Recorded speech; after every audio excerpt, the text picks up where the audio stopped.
네, 오늘 가장 먼저 살펴봐야 되는 것은 여러 가지 이슈가 있었습니다만 ECB의 결정부터 짚고 넘어가야 될 것 같습니다. 시장의 대부분의 전문가들이 모두 금리는 동결, LTRO와 관련돼서 무언가 좀 코멘트가 나오지 않을까 예상을 했습니다만 마리오 드라기의 전반적인 이 논점은 금리 인하를 시켰고 또 이 금리 인하의 근거는 물가였다. 이런 부분들을 밝혀주고 있는데요. 오늘 이 부분에 대해서 자세히 살펴보면서 외국인들의 변화 가능성을 점검해 보도록 하겠습니다. 자, 가장 먼저 ECB가 금리를 내린 이유가 무엇일까요? 낮은 물가 때문에 현재 경기를 추가적으로 자극하기 위해서 금리를 내렸다. 이렇게 판단해 볼 수 있을 것 같은데요. 이것이 금융시장에서 어떻게 흘러가고 있었는지를 점검해 보도록 하겠습니다. 가장 먼저 민감하게 반응한 것은 무엇보다 환율입니다. 준비된 그림을 보시면 유로화의 흐름이 1.40도 넘어갈 것처럼 보였죠.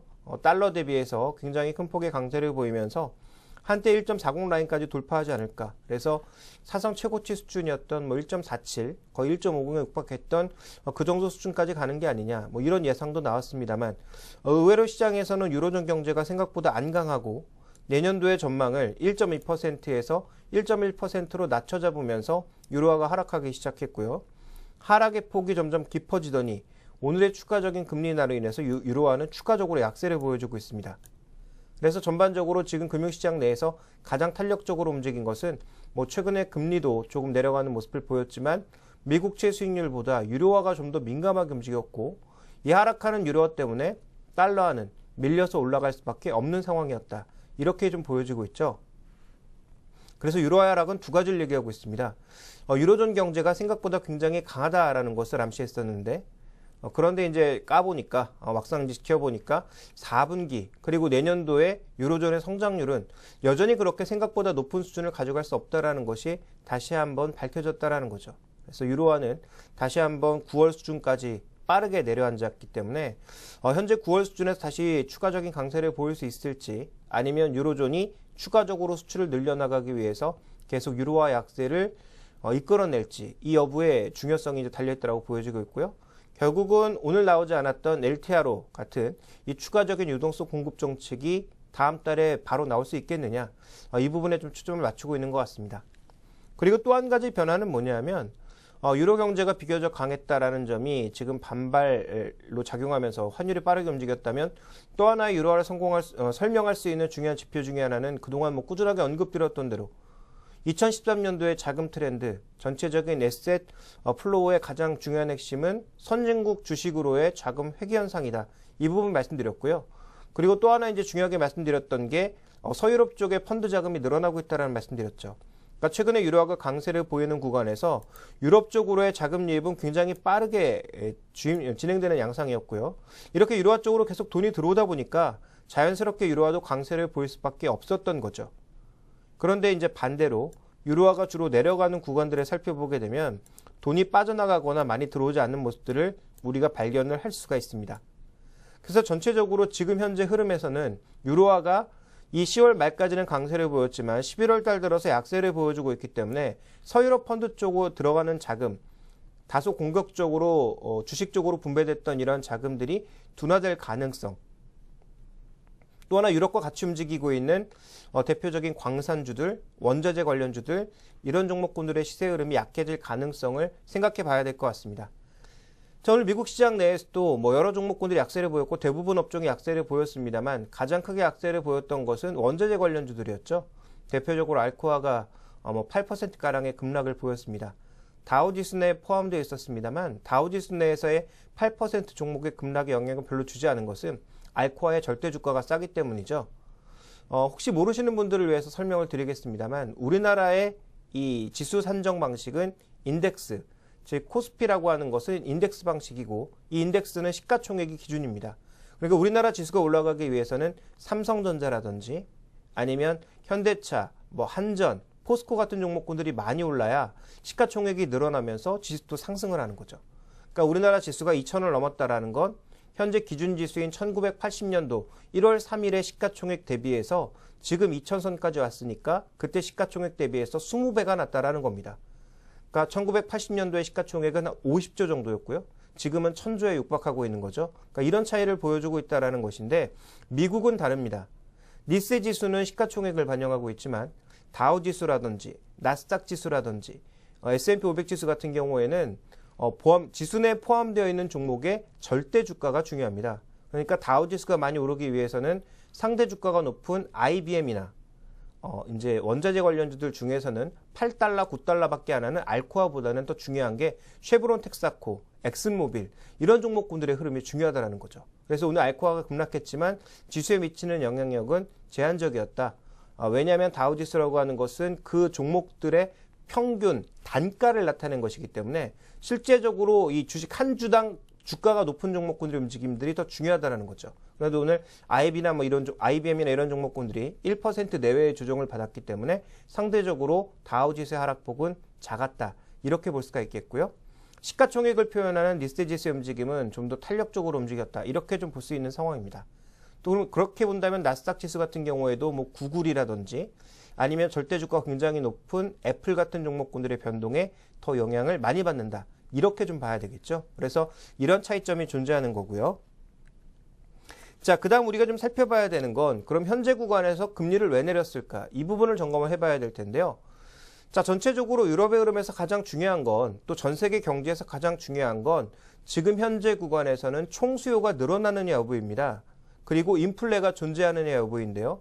디플레가 된다라는 것, 물가가 내려간다라는 것을 좋게 보시는 분들이 착각하셔서 계시는 분들이 많은데 시장에서 그나마 가장 좋은 건 약한 인플레죠.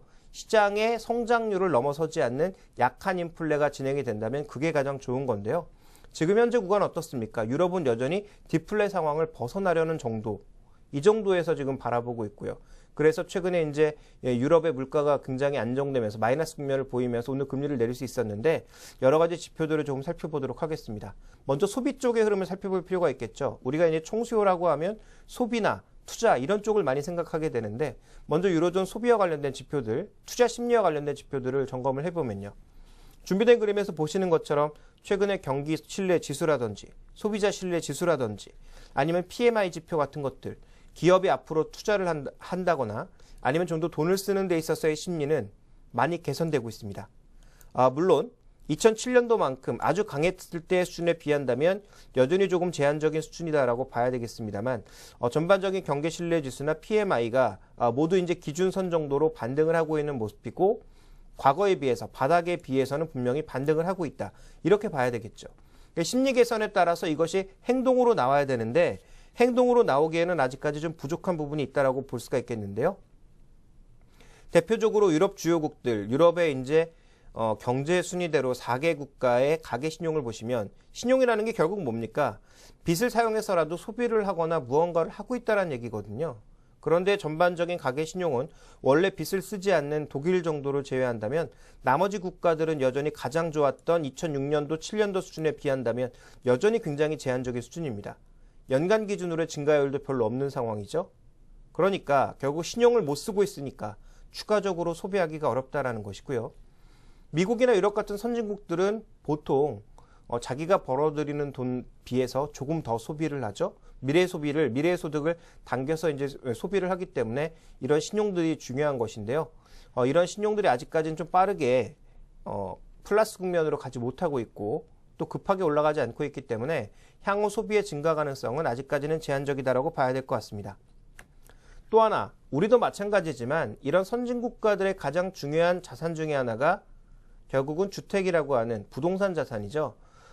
이제 우리나라 같은 경우에는 주로 이제 주택을 구매하는 경우가 많고 반구매 방식이라고 볼 수 있는 전세가 아직까지는 절대적입니다만 해외 쪽에 있어서는 대부분 렌트의 개념이 많습니다. 집을 소유하는 개념보다는 주로 렌트하는 개념으로 많이 주택을 사용하고 있는데요. 이들 주택 가격이 반등이 나타나야 전반적으로 지금 하향 안정된 금리와 함께 추가적인 소득을 발생시킬 가능성이 존재를 하고 있는데 지금 보시다시피 대부분의 부동산 가격이 현재 독일 정도를 제외한다면 프랑스는 안정적으로 빠지고 있는 국면이고요. 나머지는 여전히 하향 추세에서 쉽게 벗어나지 못하고 있고 특히 스페인의 저축은행 사태를 낳았던 스페인의 부동산 가격은 여전히 바닥만 형성하고 있을 뿐 아직까지 올라가지 못하고 있는 상황입니다. 결국 이게 좋아져야 부동산 가격이 좋아져야 전반적으로 인플레이션도 조금 살아날 수 있고 경기도 살아날 수 있고 금리도 올라가면서 전체적인 경제 활성화가 왔다고 볼 수가 있겠는데 소비를 불러일으킬 수 있을 만한 주변 여건들은 아직까지 빠르게 회복되지 않고 있다는 것이 중요한 특징이고요. 또 하나 중요한 건 지난 목요일이었던가요? 발표가 된 10월 실업률은 여전히 12%대로 상향하는 모습을 보여줌으로써 고용지표를 중심으로 본다면 여전히 고용의 질이 상당히 낮은 모습을 보여주고 있다. 그래서 독일이나 이런 국가는 그렇지 않지만 남유럽 국가들 일부는 아직도 실업률이 20%가 넘어가고 있고 청년 실업률은 50%에 육박하는 좀 부진한 모습을 보여주고 있다. 이렇게 봐야 되겠죠. 그래서 소비를 할 수 있는 여러 가지 여건들을 살펴보니까 아직까지 소비가 급격하게 늘어날 수 있는 상황은 아니라는 거죠. 그러니까 유럽의 총수요가 증가해야 그것을 바탕으로 다른 국가에서 생산된 생산물들을 많이 이제 소비를 하면서 다시 또 생산하는 이런 선순환 구도가 일어날 수 있는데 아직까지 유로존에서는 본격적인 경기 회복 신호가 나타나진 않았다라고 볼 수가 있습니다. 그러니까 계속 드라기 총재가 금리도 낮추고 앞으로 추가적인 대책도 더 나올 수 있다라고 계속 무언가를 제시하고 있는 거죠. 어찌 보면 이게 마약일 수도 있겠지만 지금 이런 것마저도 해주지 않으면 경기가 금방 또 뒤틀릴 수 있기 때문에 디플레로 갈 수 있기 때문에 이것을 벗어나기 위한 여러 가지 정책적인 노력들이 계속적으로 이어지고 있다고 봐야 될 것 같고요. 다만 투자 쪽에서는 조금 다른 흐름이 나타나고 있는데요. 자, 미국도 마찬가지입니다만 유럽도 4분기 소비 시즌을 맞이하고 있고 유럽에서 생산된 많은 제품의 주요 수입 국가는 바로 미국입니다. 미국이나 캐나다 같은 주로 북미 지역이죠. 근데 이쪽 지역의 최대 소비 시즌이 11월 말부터 다가오니까 결국은 많은 제품들을 유럽에서는 3분기에 생산을 해내야 됩니다. 그래서 기존 재고를 털어내고 다시 재고를 쌓아가는 과정이 나타나면서 투자 쪽에서는 일부 회복되는 모습이 나타나고 있는데요. 자, 이쪽은 뭐냐 하면 산업 생산과 함께 재고량인데요. 재고량이 지금 빠른 속도로 줄어들었죠. 그러니까 유로존 경기가 안정이 되고 가동률이 줄어들면서 재고는 감소를 했고요. 이제 미국의 4분기 소비를 근거로 하는 다시 한 번의 재생산 과정이 이루어질 것이기 때문에 가동률도 올라가고 산업 생산도 올라가고 재고도 다시 쌓이는 긍정적인 효과가 나타날 가능성을 투자 쪽에서는 보고 있고요. 민간 기업의 투자 비중을 보시면 아직까지 총 부가가치, 즉 총 부가가치라고 하는 것은 결국 GDP랑도 똑같은 얘기가 될 수 있을 텐데요. 그것에 비해서는 과거에 비해서 굉장히 낮은 수준입니다만 연율 기준으로 봤을 때는 투자 증가율이 빠르게 상승하고 있다는 것. 추가적으로 재고를 축적하고 미국의 물건을 팔기 위한 생산 가동률 같은 것들이 상승하고 있다는 관점에서 기업을 중심으로는 유럽에서도 일부 긍정적인 신호가 나타나고 있다고 봐야 될 것 같습니다. 그리고 유로존의 지금 또 하나의 특징은 뭐냐면 내수는 여전히 조금 부진한 모습을 나타내고 있지만 바닥은 좀 찍었다. 그래서 소비도 더 이상 줄어들진 않을 거다 최소한. 이런 관점이 나오고 있는 가운데 독일과 스페인, 이탈리아를 중심으로 지금 수출을 빠르게 늘려나가고 있습니다. 근데 이제 문제는 여기서 유로존의 이 늘어나는 수출, 이 부분이 이제 자동차라든지 여러 가지 제품들이 될 텐데 이거를 과연 이제 누가 소비해 줄 거냐? 이 부분에 대해서 좀 논점이 될 수 있는 거죠. 미국도 지금 수출량을 늘리려고 하고 있고 한국이나 대만처럼 원래 수출로 먹고 사는 나라들은 여전히 수출량이 줄지 않고 있고 유럽도 이제 수출만 늘리고 있는 상황이라면 내수가 크게 늘지 않는 상황에서 과연 어디에서 이런 제품들을 소비해 줄 것인가? 그와 관련된 총공급과 관련된 논란도 분명히 나타날 수 있습니다. 어쨌든 지금 투자 쪽에서는 보면 어느 정도 긍정적인 시각이 나타나고 있는데요. 유로존의 수출이 증가하고 있다는 것은 그만큼 기업의 가동률이라든지 전반적인 상황들이 조금씩 나아지고 있다는 얘기니까 총수요 두 가지를 비교해보면 소비 쪽은 아직도 제한적인 모습이 많지만 기업들의 투자 쪽에서는 분명히 좀 긍정적인 양상이 나타나고 있다는 거죠. 그러니까 이런 요인들이 혼재되고 있는 가운데 유럽의 정책, 통화 정책의 결정권자인 ECB에서는 결국은 기업들은 조금 더 자극하고 또 베이스 금리를 낮춰줌으로써 상대적으로 소비도 끌어올리려고 하는 그런 시도를 지금 보여주고 있는데요. 오늘 외신 자료들을 보면 0.25% 정도의 금리를 낮췄다고 해서 과연 긍정적인 경제적 효과가 나올까? 그 부분에 대해서는 좀 물음표를 달고 있는 사람들도 많이 나타나고 있습니다. 자, 그 다음 살펴봐야 될 것은 조금 전에 언급드렸다시피 물가인데요. 결국은 물가가 굉장히 낮았기 때문에 현재 금리를 낮출 수 있었다. 그리고 이 저금리, 현재 통화 완화 기조를 상당히 장기간 유지하겠다라고 드라기는 밝혔는데 준비된 그림을 보시면 생산자 물가 월별로 보시면 유로화가 강세를 보였던 올해 여름 수준 때부터 생산자 물가는 마이너스를 내기 시작했고요. 소비자 물가도 마찬가지입니다. 조금 좋아지는 듯 했다가 유로가 강세를 보이면서 전반적으로 지금 큰 강세를 보여주지 않고 있거든요. 그러니까 물가가 안정된 것은 뭐 여러 가지 요인이 있습니다만 실제로 유로화가 강세를 보이면서 상대적으로 수입이 많았던 유로존 국가들의 물가는 월 국면으로 봤을 때, 월별 국면으로 갔을 때 마이너스로 전환이 되면서 아직까지 확실한 인플레 국면, 즉 성장 국면이 나타나지 않고 있다고 봐야 될 것 같고요. 이거 국가별로 생산자 물가를 보니까 말씀드렸던 대로 4월과 5월을 기점으로 해서 마이너스로 돌아서는 국가가 굉장히 많았다라는 거죠.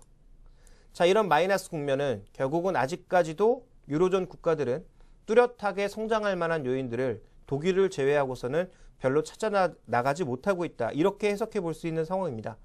그런 관점에서 접근해 봤을 때 유로존 경제는 아직은 약하다. 그래서 추가적인 보호가 필요하고 그 보호를 위해서 ECB의 금리를 낮춰주는 여러 가지 정책적인 결정이 필요했다. 이렇게 좀 보여지고 있습니다. 자, 그리고 또 한 가지 우리가 좀 살펴봐야 될 것은 소비자 물가와 함께 통화 지표인데요. LTRO를 거둬들인 시점이 작년 말부터 유동성에 대해서 조금씩 줄이기 시작했죠. 그래서 유동성이 줄어드니까 전반적으로 소비자 물가 지수도 또 하향하는 모습을 보여주고 있습니다. 그럼 시장에 필요한 건 뭘까요? 지금 금리를 낮춰줌으로써 대출도 조금 늘리고 여러 가지 돈을 갖다 쓰는 그런 모습들도 나타나야 되겠지만 결국 중요한 건 뭐냐면 유로존에 다시 한번 물가를 끌어올리기 위해서는 유동성을 늘려야 된다는 겁니다. 이 유동성을 늘리는 정책이 뭐가 있을까요? 대표적으로 LTRO라고 하는 장기 대출이겠죠. 그래서 이런 장기 대출을 다시 연장해 줄 거냐, 연장하는 것뿐만 아니라 오히려 더 늘려서 해줄 거냐, 이 부분에 대해서 시장의 관심이 상당히 높아질 수 있겠고요. 또 하나 중요한 건 뭐냐면 현재 구간에서 그 유럽 쪽의 전반적인 흐름에 있어서 가장 중요한 게 결국 이 통화 정책과 함께 생산자 물가를 비롯한 여러 가지 경제 지표들이라고 봐야 될 것 같은데 경제 지표들이 좀처럼 안정되지 않고 있는 국면에서 현재 통화량을 늘리기 위한 정책들 이런 것들 결정을 할 수 있는 독일의 의사결정이 굉장히 중요한데 독일은 여전히 통화량을 늘리는 것에 대해서는 좀 반대하고 있습니다. 왜냐하면 경기 회복 속도보다 인플레가 빨라질 가능성을 계속 언급하고 있기 때문인데요.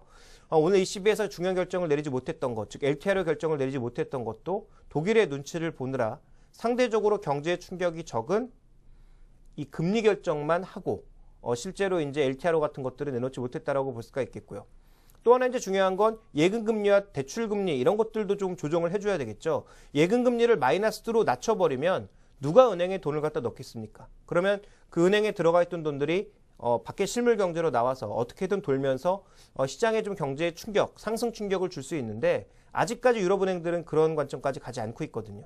그래서 이런 금리 문제라든지 여러 가지 문제를 놓고 봤을 때 오늘의 ECB의 결정은 굉장히 의외였지만 실제로 경제를 부양하는 효과는 굉장히 미약할 수 있다는 것도 더불어서 생각을 해봐야 될 것 같습니다.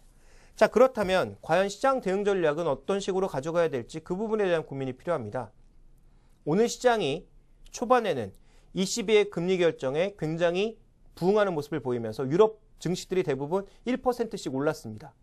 그러다가 미국의 성장률이 2.8%라고 하는 서프라이징 지표가 발표가 됐죠. 물론 내용을 자세히 들여다보면 실제로 경제가 좋아진 것은 아무것도 없습니다. 그럼에도 불구하고 이 헤드라인 지표만 보고 미국 쪽에 테이퍼링 우려가 나타난 것 아닐까? 그런 일종의 우려감을 나타냈거든요. 그러면서 시장이 크게 흔들렸는데 유럽도 같이 흔들렸죠. 그리고 드라기의 발언들이 나오면서 사람들이 관측한 것은 금리 내린 거 왜 아무런 액션이 없구나. 또 그 액션 여러 가지 코멘트들은 물론 있었죠. 향후 ECB에서는 계속 경기 부양을 위한 여러 가지 대책들을 장기적으로 유지할 거다라는 코멘트는 있었지만 구체적으로 시장에 요구했던 LTRO의 연장, 추가적인 증액 이런 것들은 전혀 나오지 않았다라는 거죠. 그러면 전략의 핵심은 뭐냐면 시장이 지금 두려워하고 있는 것은 두 가지입니다. 첫 번째는 경기 회복 속도가 생각보다 빠르지 않을 가능성. 두 번째는 유동성이 경기가 회복되지도 않았는데 정책에 의해서 걷어들여질 가능성. 이 두 가지를 굉장히 두려워하고 있는데 어차피 경기라고 하는 것이 우리가 후행적으로 확인해 볼 수밖에 없기 때문에 경기 지표에 대해서는 좀 나중에 판단한다고 치더라도 현재 구간에서 가장 중요한 건 결국은 유동성이라는 거죠. 추가 유동성이 공급이 되느냐 안 되느냐 이 부분에 대한 궁금증인데 미국 쪽에서는 어찌됐든 논란거리는 있지만 현재 생각보다 잘 나오고 있는 경제 지표 때문에 테이퍼링이 12월에는 재개될 가능성, 그래서 공급되고 있는 유동성을 줄일 가능성, 이런 것들이 꾸준하게 좀 언급이 되고 있는 거고요. 유럽 쪽에서는 추가 유동성 공급이 없었다라는 충격이 오늘 금융시장을 흔들었다라고 볼 수 있기 때문에 최근에 우리 시장의 외국인들도 조금씩 흔들리고 있다. 이렇게 볼 수 있는 거죠. 그러니까 우리 시장을 지금 2060선까지 끌어올린 주체가 누굽니까? 지난 9월, 10월에 엄청나게 주식을 사대면서 우리 시장을 바쳤던 것이 외국인이었는데 외국인이 이렇게 사는 것에서만 조금 흔들리니까 오늘처럼 시장이 2000선 아래에서 또 힘을 내지 못하고 연기금의 매수가 아니었다면 오늘 또 큰 폭의 하락을 보일 수도 있었던 그런 상황이 아닌가 이렇게 판단이 되고 있는데요. 자, 그런 관점에서 우리가 이제부터 주목해 볼 만한 뉴스는 결국은 미국의 테이퍼링은 연내에는 없다라는 확답. 또 하나 중요한 것은 유로존 내에서 다음 달 회의가 되었든 아니면 12월 초반 회의가 다음 달 회의가 되겠죠.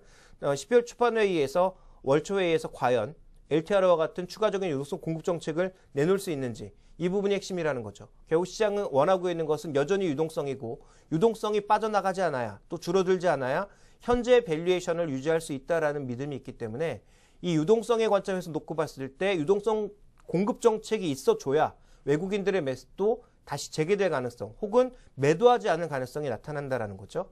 그리고 또 하나 환율 측면에서 중요한데요. 이렇게 유로화가 약세를 보여버리면 자연스럽게 달러가 강세로 흘러갈 수밖에 없죠. 그러면 아무래도 국내 원화도 중국 위안화의 영향도 받겠지만 달러의 영향을 가장 많이 받을 수밖에 없는 달러 원이라고 하는 표시 지표이기 때문에 달러가 강세로 가게 되면 자연스럽게 환율은 올라가게 되어 있고요. 환율이 올라가면 국내 원화 가치는 낮아지게 되어 있습니다. 그렇다면 여러 번 설명드렸지만 원화의 약세 국면에서는 원화의 강세에 베팅했던 일부 단기 투자자들이 빠르게 자금을 걷어들일 가능성이 있다라는 거죠. 그래서 현재 유로화가 약세로 가는 것은 우리 입장에서는 그렇게 반가운 이슈는 아닙니다. 또 하나 유로가 약세로 가면서 동반해서 움직일 수 있는 상품 가격들, 상품주들 이런 것들의 영향을 받는 종목군들은 상대적으로 또 조정을 받을 수가 있다는 거죠. 그래서 이런 여러 가지 요인들을 고려해 봤을 때 우리가 앞으로 기다려봐야 되는 건 결국 유동성의 추가 공급 신호, 또 미국의 유동성 정책이 최소한 연내에는 바뀌지 않을 것이라는 믿음, 거기에다가 플러스 알파 요인이 될 수 있는 건 미국의 소비, 기대했던 것보다 굉장히 강하게 나타날 수 있을 것이라는 이런 여러 가지 믿음들이 복합적으로 나서줘야 최근에 모멘텀으로 밸류에이션 상관없이 올랐던 테슬라라든지 미국의 프라이스 라인이라든지 아니면 뭐 여러 가지 종목군들이 있죠. 최근엔 트위터로 또 집중이 되고 있습니다만 페이스북, 그다음에 진가라든지 링크드인이라든지 이런 종목군들이 다시 한번 강세를 보이면서 최근 시장의 강세 요인들이 그대로 이어질 수 있다라는 거죠. 그래서 최근에 단기 조정 2000선 아래에서는 무조건 경기 민감주를 사라라는 증권사들의 리포트가 또 오늘 올라오고 있고 또 이제 미쓰리라는 메신저를 바탕으로 해서 그런 얘기들이 막 돌고 있는데 다 쓸모없는 얘기라는 겁니다. 결국은 외국인들이 돌아와야 추가적인 유동성 공급 요인이 있어야 시장이 움직일 수 있다. 결국 답은 외국인한테 있기 때문에 외국인을 쫓아가는 것이 답이다라고 보여지고 있고요. 오늘 시장 내에서 또 외국인들이 사는 조선주가 상대적으로 강한 이유가 무엇 때문인지 다시 한번 확인해 보실 필요가 있겠죠. 물론 조선주는 신조선가의 상승이나 여러 가지 요인들이 복합적으로 작용을 하고 있고 현재 유로존에서 베이스 금리를 또 낮춰줬기 때문에 일부 대출 금리가 낮아진다면 이 선박산업이라고 하는 것도 결국은 금융을 이용하거든요. 왜냐하면 그 비싼 배 가격을 한 번에 다 줄 수는 없기 때문에 대출을 받아서 분할해서 납부하는 게 이제 일반적이죠. 그런 관점에서 놓고 봤을 때 선박금융의 움직임들이 좋아지게 하기 위해서는 금리 베이스가 낮아야 되는데 오늘도 금리 베이스가 낮아지고 있고 선박 가격은 올라가고 있고 그러다 보니까 이들 종목으로의 매기가 또 집중이 되면서 오늘 단기 반등이 나타나고 있습니다. 그리고 또 한 가지 흐름은 최근에 단기 낙폭이 굉장히 깊었던 종목군들의 일시적인 매수 관점, 이런 반등 관점, 이런 것들이 나타나고 있는 것이 지금 전부이기 때문에 시장에 대한 대응 관점은 다시 한번 말씀드리지만 유동성의 추가 공급이냐 아니면 축소냐 이것에 따라서 큰 변동성이 단기적으로 나타날 수 있다는 것을 다시 한번 언급드리겠고요. 지금부터 전문가들의 얘기는 싹 무시하는 게 좋습니다. 개별 종목에 따라서 조금 다르겠지만 전체 시장을 보는 관점에서는 결국은 유동성의 증가냐 감소냐 이것만 지켜보면서 봐야 될 것 같고요. 그 피를 쥐고 있는 것이 달러, 유로 이런 환율들의 움직임 상대적으로 덩어리가 큰 이 환율들의 움직임을 잘 살펴보실 필요가 있을 것 같고 국내 시장 내에서는 결국은 외국인들의 수급이다라는 거죠. 이 세 가지 외에 다른 것에 관심을 가질 필요가 전혀 없다. 그리고 미국과 영국, 유럽의 경기 회복 신호는 생각보다 4분기에 굉장히 약해질 것이다를 선반영하고 있기 때문에 오히려 약해진 경제 지표에는 긍정적인 반응을 보일 수도 있다는 것도 더불어 살펴보시기 바랍니다. 자, 그 다음 우리가 좀 살펴봐야 될 것은 이제 개별 종목군들에 대해서 조금 점검을 해보도록 하겠는데요. 자, 지금 현재 시장의 지수 흐름을 살펴보니까 16포인트가량의 하락세를 보이면서 장 초반의 흐름과 좀 비슷한 양상을 나타내고 있습니다. 좀 빠르게 점검을 해보도록 하죠. 최근에 이제 급락했던 종목군들 바로 게임주입니다. 모바일 게임주를 포함해서 NC소프트를 제외한 나머지 종목군들이 모두 급락하고 있는데요. 자, 이 게임주들이 빠지고 있는 이유 뭡니까? 결국은 박근혜 정부가 들어서면서 가장 먼저 외쳤던 경제 코멘트는 두 가지였습니다. 경제민주화와 함께 창조경제였죠. 아직도 창조경제 외치고 있는데요. 글쎄요, 이 4대 중독법 이런 것들이 과연 창조경제와 맞는 것인지는 좀 고민이 필요하지 않나. 물론 게임에 중독된 사람들 생각보다 많고요. 그 폐해도 심각합니다. 그런데 빈대 하나 잡는다고 초과상관 태운다고 지금은 이런 정책이 만약에 나오게 된다면 우리나라 국내에서 그나마 게임, 소프트웨어 쪽에 몸담고 있는 사람들에게 다 등을 떠미는 격이죠. 일하지 말고 해외로 나가버려라라는 것입니다. 그래서 현재 이것이 과연 국회를 통과할지 여부도 조금 미지수이긴 합니다만 현재 여러 가지 우려를 반영하면서 이 종목들이 빠지고 있다고 봐야 되겠죠. 또 하나 기본적으로 이 산업이 워낙 레드오션에서 서로 경쟁이 치열하기 때문에 과거처럼 오늘 1억 벌었으니까 다음 달에는 하루에 2억씩 벌 거고 그 다음 달에는 4억씩 벌 거고 그 다음 달에는 8억씩 벌 거야. 이런 이제 성장 스토리는 깨졌다라는 거죠. 왜냐하면 과거 애니팡 처음 나왔을 때는 그 게임 하나 가지고 전 국민들이 모두 다 했습니다만 지금 그런가요? 모두의 맵을 히트 쳤다고는 하지만 한 두세 달 히트 쳤다가 바로 또 다른 게임에 엎어지는 것이 현실이기 때문에 결국은 모바일 게임주들의 성장 스토리가 꺾였다라는 점.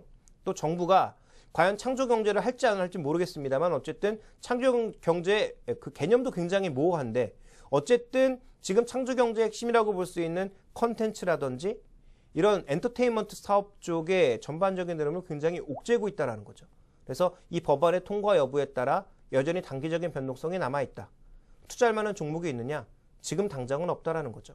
장기적으로 봤을 땐 여전히 NC소프트가 그나마 중국 모멘텀으로 가장 강하게 움직일 수 있다는 점.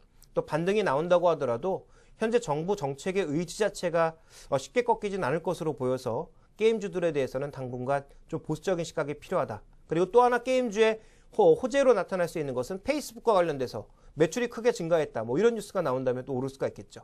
그렇지만 여전히 반등은 과거처럼 그렇게 화려하진 않을 수 있다라는 관점으로 접근을 하셔야 될 것 같습니다. 자, 그다음 마지막으로 오늘 또 살펴볼 만한 그런 종목군들이 있는데요. 자, 오늘 미국 시장에서 테슬라 급락했죠. 이틀째 급락입니다. 실적 발표하고 나서 15% 빠졌고요. 그리고 오늘도 또 8% 가까이 빠졌죠. 얼마 전까지만 해도 주가가 이제 190달러, 200달러 넘어간다 막 이런 얘기 나왔는데 실적 발표하면서 바로 내려앉았고 오늘은 140달러 아래까지 내려갔습니다. 단기적인 변동성이 너무 크죠. 순식간에 20%가 빠져버린 건데 이틀 만에요. 결국은 이 종목 모멘텀 종목이고요. 유동성 공급이 굉장히 중요한 종목이었습니다. 근데 테슬라는 지금 3번의 화재로 인해서 밝혀진 건 아주 조그만 사고가 나도 화재로 연결될 가능성이 높아졌다라는 분석이 외신에서 올라오고 있고요. 또 하나 지금 뉴스에서 언급되고 있는 게 테슬라의 이 전지 사업 스스로 할 수 있다. 그러니까 지금 파나소닉에서 물량을 받고 있는데 우리가 추가적인 생산을 못하고 월 500대, 600대 정도만 생산해내고 있는 가장 결정적인 이유는 뭐냐면 배터리 공급이 예상대로 빠르게 진행되지 않고 있기 때문이다. 그래서 배터리 사업을 우리 스스로 하겠다. 이런 얘기가 나오고 있고 다른 쪽과도 계속 얘기는 이어나가겠다. 이런 얘기가 나오고 있는데요. 그러면서 이제 국내 일진 머티리얼즈라든지 삼성 SDI 이런 종목군들이 막 흔들리고 있죠. 삼성 SDI에 대해서는 제가 분명히 가격까지 제시드렸습니다. 17만 원 이상에선 전혀 관심이 없다라고 말씀을 드렸는데 17만 원 아래로 드디어 내려가고 있죠. 단기적인 관점에서의 접근 그리고 이 종목이 전혀 없었는데 예전부터 관심은 있었다면 이제부터는 수급이라든지 테슬라의 움직임을 보면서 서서히 분할 매수 관점에서는 접근이 가능할 것 같고요.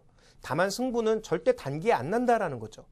삼성 SDI, BMW의 i3에 납품한다고요? 얼마나 팔릴 것 같습니까? 그때 이제 전기차 사업에 대해서는 제가 분명히 설명드렸지만 기존의 석유 메이저라든지 아니면 주유소 사업을 하고 있는 사람들의 전반적인 경제 구조를 지금 모두 당장 죽여버릴 수는 없기 때문에 전기차는 향후 1년 내에 절대 안 됩니다. 그리고 충전소를 만드는데도 과연 정부 돈으로 해야 되느냐? 아니면 기존의 정유 사업자, 주유 사업자들의 이렇게 지원을 통해서 보조금 지급하는 형태로 해야 되느냐, 굉장히 논란거리가 많고 국가별로도 법안이 달라질 수 있거든요.